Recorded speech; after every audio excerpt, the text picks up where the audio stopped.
여러분 안녕하십니까? 12월 27일 금요일 KTV 뉴스 시작합니다.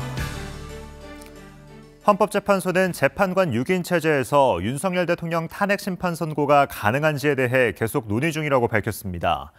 헌재는 잠시 후 윤 대통령 탄핵 심판 첫 변론 준비 기일을 진행합니다. 이혜진 기자의 보도입니다. 헌법재판소는 헌재 소장을 포함해 재판관 9명으로 구성됩니다.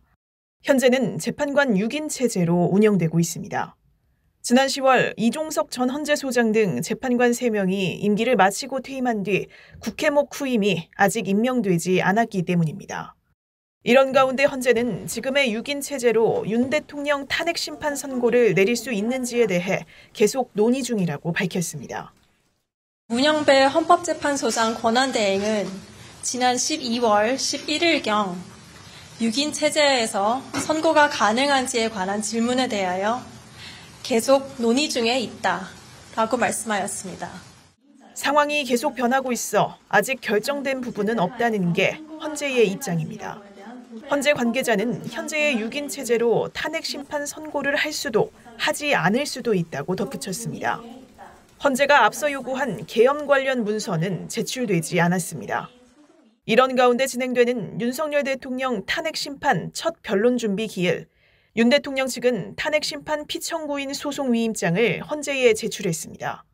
소송위임장은 대리인 선임을 위해 내야 하는 증명서입니다. 헌법연구관 출신 배보윤 변호사와 대구고검장을 지낸 윤갑근 변호사, 판사 출신 배진한 변호사가 윤 대통령 측 대리인단으로 선임됐습니다. 변론 준비 기일은 이미선, 정형식 재판관 등 수명 재판관 2명이 진행하는데 청구인과 피청구인 주장을 듣고 사건의 쟁점을 정리합니다. 앞으로 변론 계획도 수립합니다. 변론 준비 기일에 당사자가 출석할 의무는 없습니다. 헌법재판소는 헌재법에 따라 사건 접수 후 180일 안에 선고를 내려야 합니다. KTV 이혜진입니다. 최상목 경제부 총리는 오늘 오전 국무위원 간담회 후 브리핑을 통해 한덕수 대통령 권한대행 탄핵에 대해 재고해달라고 정치권에 호소했습니다. 최 부총리는 권한대행에 대한 탄핵소추는 내각 전체에 대한 탄핵소추와 다름없다며 탄핵이 의결되면 행정부 역량이 위축될 거라고 우려했습니다. 또 글로벌 통상 전쟁이라는 국가적인 비상시국의 국정 컨트롤 타워의 부재는 원달러 환율 급등에서 보듯 우리 경제의 대외 신인도 등 국정의 연속성에 심각한 타격을 입힐 거라고 덧붙였습니다. 정부가 정치적인 상황을 고려해 금융과 외환시장을 최대한 안정적으로 관리하는 데 역량을 집중하기로 했습니다. 대외 신인도 유지를 위해 국제 설명회와 간담회도 잇따라 개최합니다. 신국신 기자의 보도입니다. 정치적 불확실성이 계속되면서 원달러 환율이 1,460원대까지 치솟았습니다. 환율이 1,460원대까지 오른 건 금융위기 당시인 지난 2009년 3월 이후 15년 9개월 만입니다. 금융 외환시장을 24시간 모니터링 중인 정부는 일명 F4 회의를 소집하고 거시경제와 금융 현안을 논의했습니다. 참석자들은 최근 대내외 상황, 특히 국무총리에 대한 탄핵 소추안 등으로 금융 외환시장 불확실성이 크게 증가했다는 데 인식을 같이 했습니다. 그러면서 관계기관이 긴밀히 공조해 시장 상황을 24시간 점검, 대응하기로 했습니다. 특히 국정 중단 가능성에 대한 대내외 불안 요인을 신속히 해소하는 것이 무엇보다 금융시장 안정을 위해 중요하다 평가하고 시장을 최대한 안정적으로 관리하는 데 역량을 집중하기로 했습니다. 또한 정부는 한 방향으로의 쏠림 현상이 과도할 경우 단호하게 시장 안정 조치를 이어가기로 했습니다. 지난주 발표한 외환수급 개선 방안을 신속히 집행하고 외국인의 증권 투자 등을 촉진할 수 있는 투자 인프라 개선 방안도 내년도 경제정책 방향을 통해 발표할 계획입니다.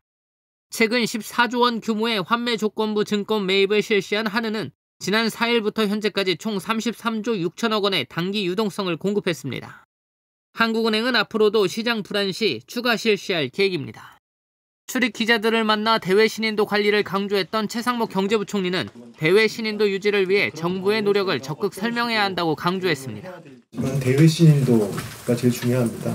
그래서 대외 신인도와 관련된 저희가 늑비 편입하는 데 있어 차질 없이 추진해야 된다는 것이라든지 외국인 투자와 관련된 좀 인센티브를 획기적으로 바꾼다든지 하는 부분들을 포함해서 대외 신인도에 역점을 주겠습니다. 기재부를 중심으로 한국경제설명회를 개최하고 금감원이 외국계 금융회사 CEO 간담회를 1월 중 진행하기로 했습니다. 아울러 밸류업 세제 인센티브 추진과 기업 지배구조 개선을 위한 자본시장법 개정 등을 통해 자본시장 선진화도 속도감 있게 추진하기로 했습니다.